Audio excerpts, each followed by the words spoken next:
কে সুদ খান? হ্যাঁ, সুদ খায় না?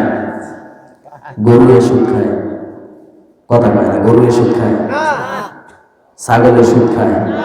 কোনদিন দেখছেন গরুয়ে সুদের মাধ্যমে খড় কিনে এনে পরে খাইছে? তাহলে সুদ খায় কে? মানুষে। সুদ খাওয়া আর গু খাওয়া এক সমান, বরঞ্চ তার চাইতেও আরো খারাপ। পায়খানা খাওয়া কি হালাল না হারাম? হারাম। কেউ যদি পায়খানা খায় তাইলে সে হারাম কাজ করলো, একটা কবিরা গুনাহ হবে। কি হবে? একটা কবিরা গুনাহ হবে। আর কেউ যদি সুদ খায়, তো সুদের গুনাহ কয়টা? 70টা। কয়টা? 70টা গুনাহ। আপনি সুদ খাবেন, আপনার আমলনামায় জিনার গুনাহ লেখা হবে। কিসের গুনাহ? জিনার গুনাহ। তাও সাধারণ জিনার গুনাহ না। আপন মায়ের সাথে 70 বার জিনা করলে যে গুনাহ, এবং 70টা জিনার গুনাহ সুদখোরের আমলনামায় লেখা হয়। তাহলে সুদ গুয়ের চাইতে খারাপ, ঠিক কিনা? যারা সুদ খায়, আপনারা সুদ না খায়া পায়খানা খান, তারপরে সুদের চাইতে গুনাহ কম হবে। সুদ এত মারাত্মক গুনাহ। সুদের 70টা গুনাহ, তার চাইতে সবচাইতে নিম্নমানের গুনাহ হলো আপন মায়ের সাথে 70 বার জিনা করা। আর সর্বোচ্চ গুনাহ হলো আল্লাহ এবং তার রাসূলের বিরুদ্ধে যুদ্ধ ঘোষণা করা। তাহলে সুদ খাবেন, সুদ থেকে বাঁচবেন।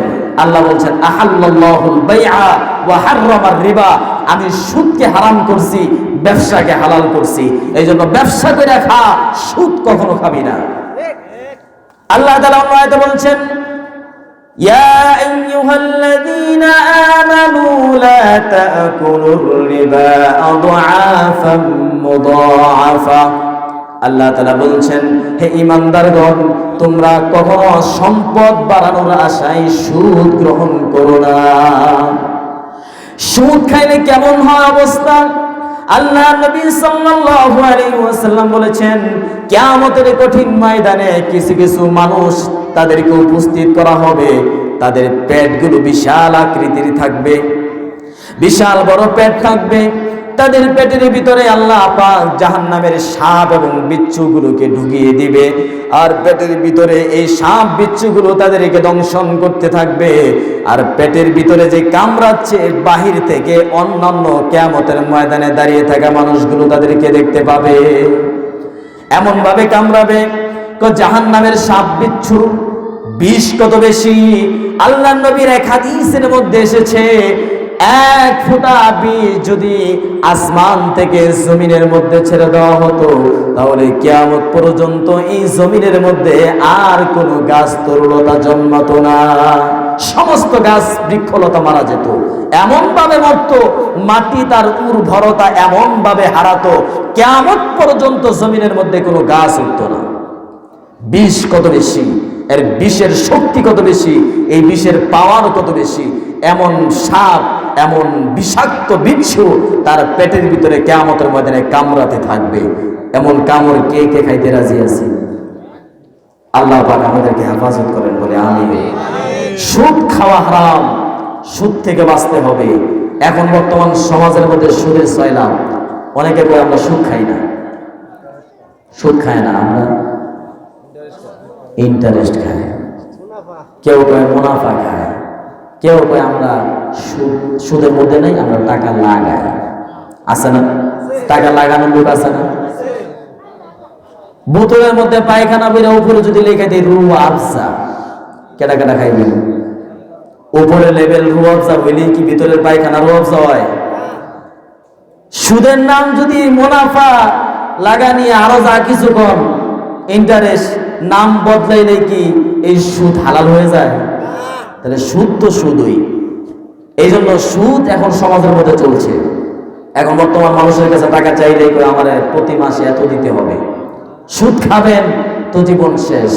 সুদের মাধ্যমে অন্যের প্রতি অত্যাচার করা হয়, গরিবের হক নষ্ট করা হয়। আপনি যার কাছে থেকে সুদ নিলেন সে বিপদে পড়ে আপনার কাছ থেকে টাকা নিছে, আপনি টাকা ফেরত দেওয়ার ক্ষেত্রে তার কাছ থেকে যে অতিরিক্ত নিচ্ছেন এটা তার প্রতি জুলুম করছেন। আর জুলমাতুন ইয়াউমাল কিয়ামা, এই জুলুম কিয়ামতের ময়দানে আপনার জন্য বিভীষিকাময় কারণ হয়ে দাঁড়াবে। যারা সুদ খায় কিয়ামতের ময়দানে সুদখোর 3 জায়গায় আটকাবে। কয় জায়গায়? আল্লাহর নবী সাল্লাল্লাহু আলাইহি ওয়াসাল্লাম বলেছেন কিয়ামতের ময়দানে প্রত্যেকটা আদম সন্তান তাদেরকে 5টি প্রশ্ন আল্লাহ পাক করবেন।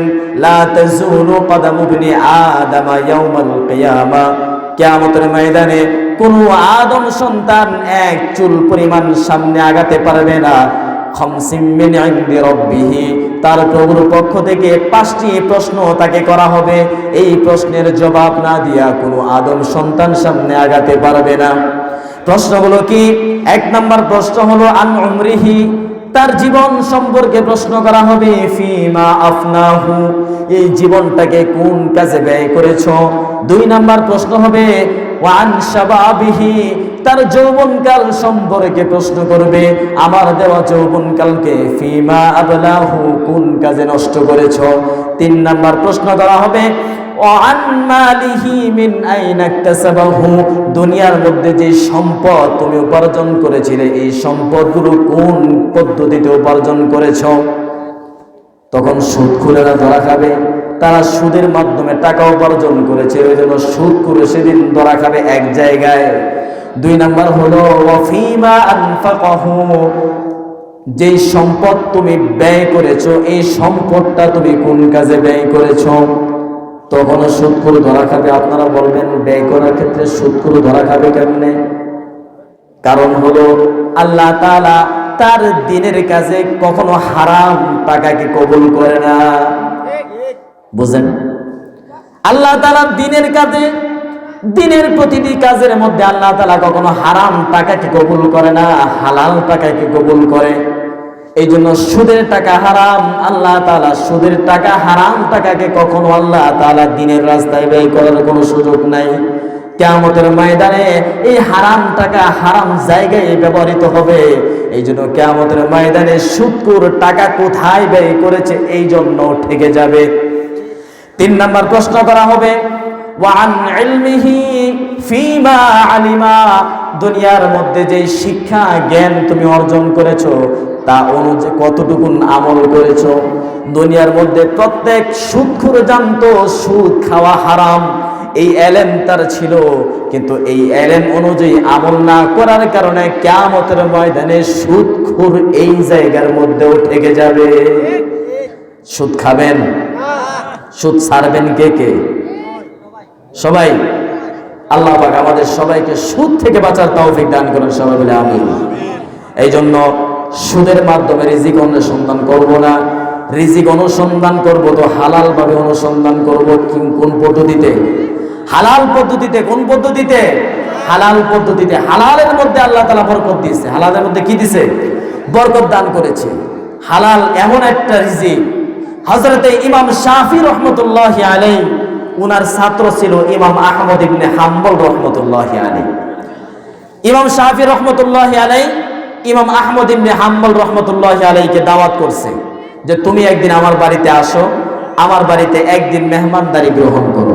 ইমাম আহমদ ইবনে হাম্বল রহমতুল্লাহি আলাইহি দাওয়াত কবুল করছে, বলছে হুজুর অমুক তারিখে আপনার বাড়িতে আসবো। ইমাম আহমদ ইবনে হাম্বল রহমতুল্লাহি আলাইহি বাড়িতে আসতেছে। ইমাম শাফি রহমতুল্লাহি আলাইহি তার সন্তানাদেরকে নিয়ে রাস্তায় দাঁড়ায়া আহমদ রহমতুল্লাহি আলাইহির ইস্তেকবালের জন্য দাঁড়িয়ে গেছে। ওনাকে ইস্তেকবাল করে বাড়িতে নিয়ে আসছে। বাড়িতে আনার পরে এত বড় যুগের ইমাম, তার কদর দাম অনেক বেশি। সন্তানদেরকে বললো যে ইমাম সাহেবের যাতে কোনো রকম কষ্ট না হয় তার সমস্ত রকমের খেদমত তোমরা করবা। সন্তান যারা আছে রাত্র হইছে, খাবার নিয়া রুমের মধ্যে রেখে আইছে, হুজুর খাবে। এক বদনা পানি বইরা, লোটা ভরা পানি দরজার সামনে রেখে আইছে।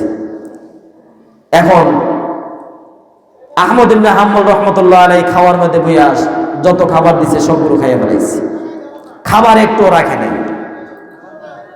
সকালবেলা শাফি রহমতুল্লাহ আলাইহি সন্তান যারা ছিল তারা ওইটা দেখলো লোটার মধ্যে যে পানি রাখা ছিল ওই পানি এমনি রয়েছে, আর পাত্রের মধ্যে যে খাবার ছিল খাবার সব খেয়ে রয়েছে। ইমাম শাফি রহমতুল্লাহ আলাইহির কাছে বিচার দিল, আব্বাজান এত বড় যুগের ইমাম এত খাবার খায়, আল্লাহ নবী বলছে 3 ভাগের 1 ভাগ খাওয়ার লাগিয়া, আর উনি পুরা পেট খালি করে ফেলাইছে। মানলাম খাইলো, কিন্তু লোটা ভরে যে পানি দিয়ে আসলাম শেষ রাতে উইটা ওযু করে তাহাজ্জুদের নামাজ পড়ব, মনে হয় তাহাজ্জুদের নামাজও পড়ছে না। যদি তাহাজ্জুদের নামাজ পড়তো তাহলে তো লোটার পানি কাজে লাগাইতো, লোটার পানি তো যেমনি দিছে এমনি রয়েছে, তাহাজ্জুদের নামাজ মনে হয় পড়ে নাই। এটা কেমন ইমাম সাহেব? খাইলো পেট ভরে তাহাজ্জুদের নামাজও পড়লো না, এটা কেমন ইমাম সাহেব? বাবা চিন্তা করলো আসলেই তো সন্তানের কথা তো ঠিক। ইমাম শাফি রহমতুল্লাহ আলাইহি আহমদ রহমতুল্লাহ আলাইহির কাছে গেছে, গিয়া বলে, আহমদ তোমার কাছে একটা জিনিস জানতে চাই, আমার সন্তান তো এই অভিযোগ করছে তুমি নাকি রাত্রে যা খাবার দিয়েছিল সব খাইছো, লোটা ভরা পানি দিছে ওযু করে লাগে, ওযু বলে করছো না, তাহাজ্জুদ পড়ছো কিনা, এটা নিয়ে আমার সন্তান প্রশ্ন তুলছে। ইমাম আহমদ রহমতুল্লাহ আলাইহি বলেন, হ্যাঁ আমার উস্তাদজি, গতকালকে রাত্রে যেই খাবার আপনি আমার জন্য পাঠিয়েছিলেন, খাবারের মধ্যে দেখলাম খাবারটা এতটা হালাল ছিল, খাবারের দিকে তাকিয়ে দেখলাম আসমান থেকে খাবারের উপর রহমতের বৃষ্টি বর্ষিত হচ্ছে। এত বরকতপূর্ণ খাবার আমি কেমনে ছেড়ে দেই, কেমনে ফেলে দেই? তাই বরকতপূর্ণ খাবার সবগুলো খেয়ে ফেলেছি। আপনি প্রশ্ন করেছেন তাহাজ্জুদের নামাজ পড়ছি কিনা, আপনার এই হালাল খাবারটা খাওয়ার পরে আমার ভিতরে ঈমানি শক্তি এতটা বেড়েছে, আমি অতীতে যতদিন কোরআন নিয়ে বসেছি, কোরআন নিয়ে গবেষণা করেছি, যতটুকু আমি পারি নাই, এই হালাল রিজিক খাওয়ার পরে রাত্রে বসে কোরআনে কারীমের একটি আয়াত থেকে 100 মাসআলা উদ্ঘাটন করে ফেলেছি। আবার রাত্রে খাওয়ার পরে আমার ঈমান শক্তি এতটা বেড়েছে, আমি এশারের নামাজের ওযু দিয়া ফজরের নামাজ আদায় করেছি, যার কারণে রাত্রের মধ্যভাগে ওযু করার কোনো প্রয়োজন ছিল না। হালাল রিজিকের বরকত আছে না নাই? অনেক বরকত। হারাম রিজিক মারাত্মক খারাপ। রাসূল বলেছেন, লা তাদখুলুল জান্নাতা লাহমুন নাবাতা মিনাস সুহতি ওয়া কুল্লু লাহমিন নাবাতা মিনাস সুহতি কানাতিন নারু আউলা বি। যে দেহ, যে মাংসটা হারাম খাবারের মাধ্যমে গঠিত হয়েছে, এই দেহটা আল্লাহ তাআলার জান্নাতে কখনো প্রবেশ করবে না। এই দেহটা আল্লাহ তাআলার জাহান্নামের জন্যই অধিক উপযুক্ত।